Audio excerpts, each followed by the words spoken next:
Yo, what's up sa inyo mga kaibigan? Welcome dito sa aking panibagong episode dito sa Comocraft Season 2.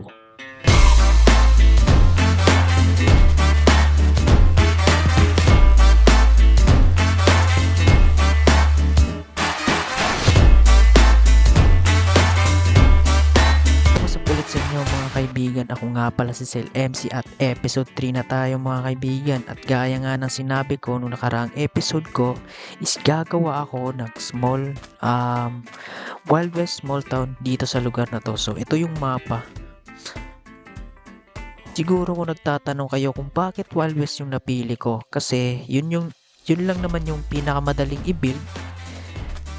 Okay, kasi hindi kasi ako marunong mag-build ng malalaki like medieval ganun. Tsaka nagustuhan ko yung tema ng Wild West nung may roleplay server pa dito sa Pilipinas na tinatawag nilang Kabalyero. So, hindi na siya inaasikaso ng owner kaya nag-close na lang yung server. Kaya naman sa video na to, dito natin ipagpatuloy ang ating pagiging isang kabalyero.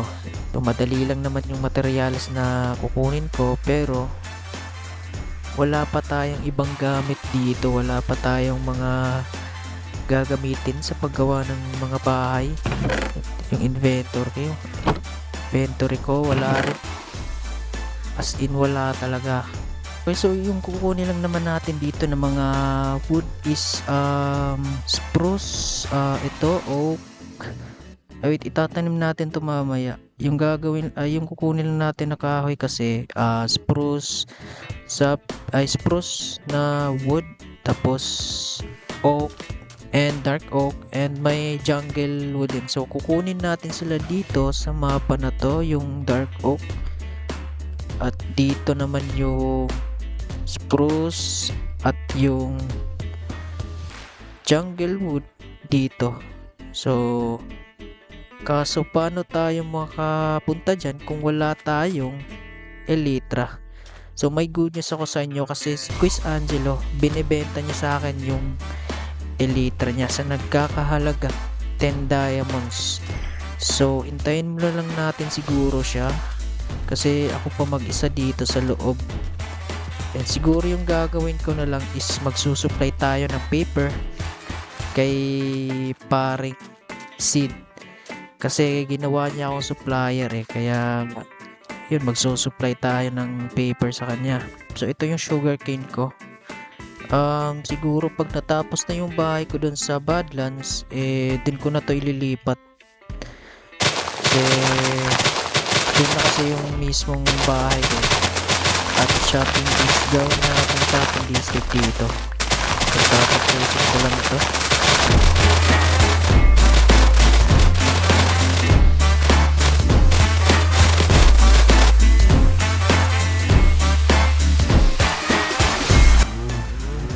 Siguro dun sa bahay ko or sa town ko is gagawa na lang siguro ako ng automatic farm na sugarcane, para automatic na talaga siyang nag-harvest.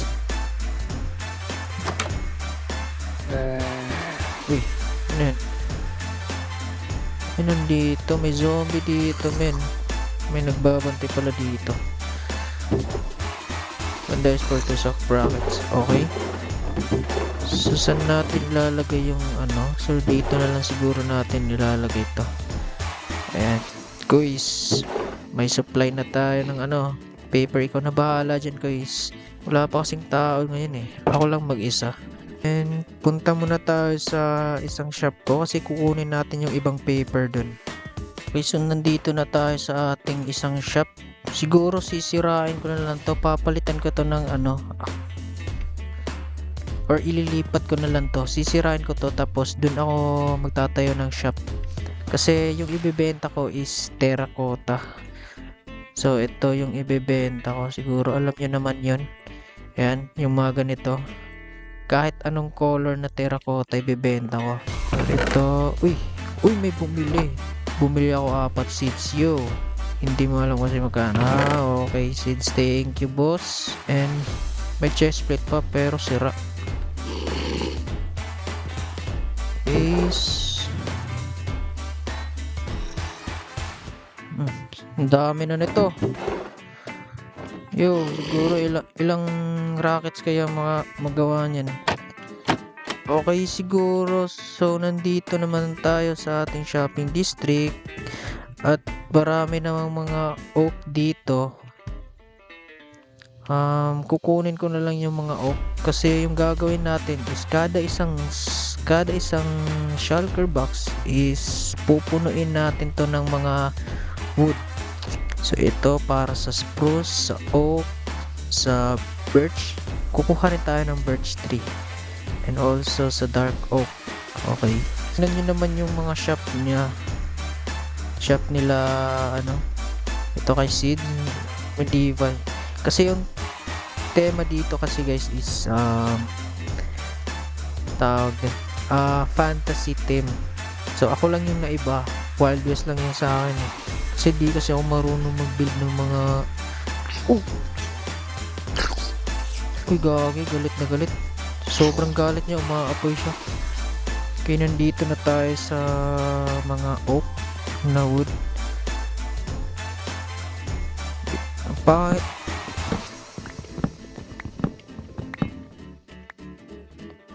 Ako, kailangan ko ata kunin yung diamond axe ko.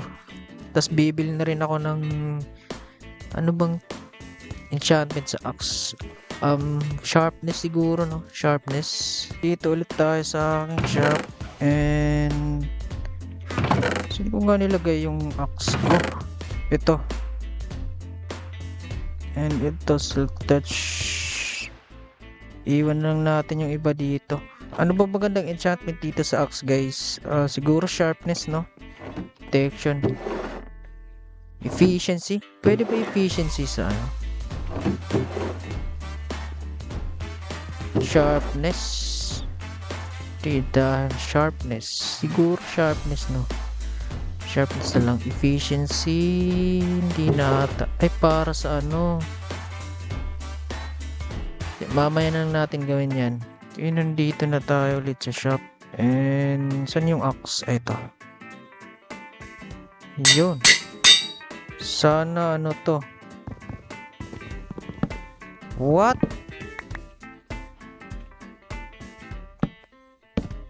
Ay, mali. Bobo. Efficiency kailangan. And yun. Efficiency. Sira agad. Ayun. Putik na yan. Okay, so nandito tayo sa mga oak na to. And uubusin natin to lahat, boy. Kailangan mapuno yung shulker box ng ano, stock.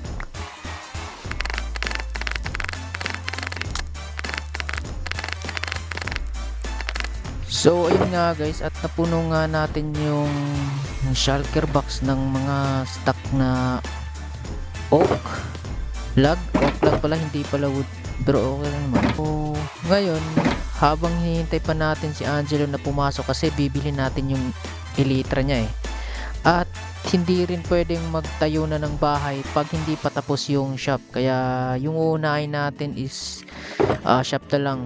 I think dito ko na lang siguro itatayo. Tapos yung shop ko dun, yung ganyan, bahay, imbis na shop, isisirain ko na lang. Okay, so dito ako magtatayo ng bago kong shop. Magbabayad na lang ako kay S-Rain kung may nagmamay-ari nito. Okay, sana naman wala. Okay, so ayun, tatayo ko na ang aking shop.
pala guys, tapos na po ang ating panibagong shop, terracotta shop. So as you can see, wala pa siyang window, wala pa siyang glass kasi di ko nakuha yung ano eh.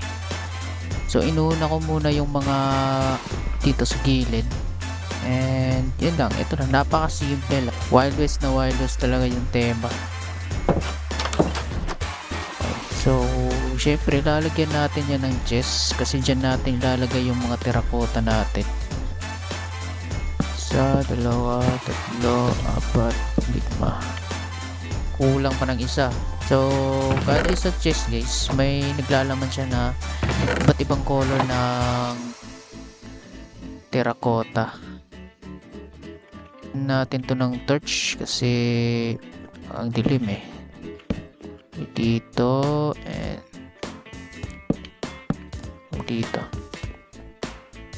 dito na lang. Okay, so habang naghihintay na naman tayo ulit na makapasok dito si Boss Angelo, so i-upgrade na lang natin tong pickaxe natin. Gawin natin itong efficiency 5. Efficiency. Grabe mabenta yung enchant book dito ni ano, Quiz Mine Ore. I-upgrade na natin.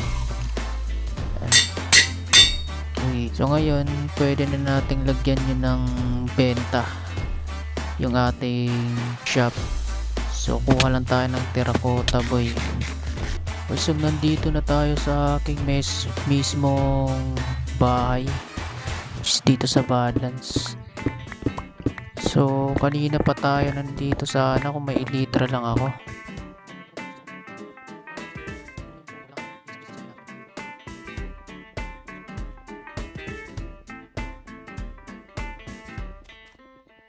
Okay, so nandito na ulit tayo sa shop mga kaibigan, and ito yung nakuha natin. Ayan, so puno talaga yung shulker box ng mga stock ng terracotta, kaya lipat natin sila dito. 4 na stock sa 3 diamond. Okay kaya yan? Okay, so habang nagpapa-XP ako, so pumasok na si Boss Angelo, kaya puntahan natin dahil bibili na natin yung elytra niya. Kuha tayo ng 7, 8, 9, 10. So 10 diamonds at 6 para sa enchant, bending at saka unbreaking. So puntahan na natin, boss. Guys, ay ayun, boss. Boss. Ay, sorry. Yo. Hello.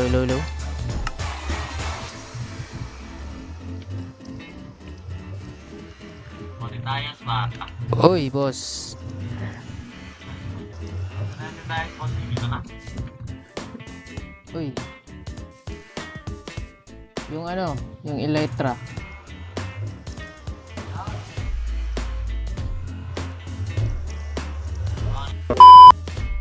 Uy, so may elytra na tayo. Binili natin kay Angelo. Next is punta naman tayo sa bintahan ng enchant books kasi bibili tayo ng unbreaking at saka mending. So with unbreaking muna guys, and mending. Let's go. Hoop. Pre. Ano meron boy? Wala. Ito may 30. Nice.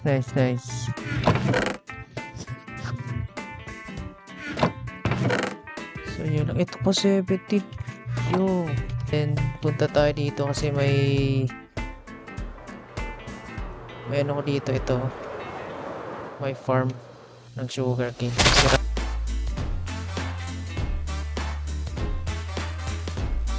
Yo.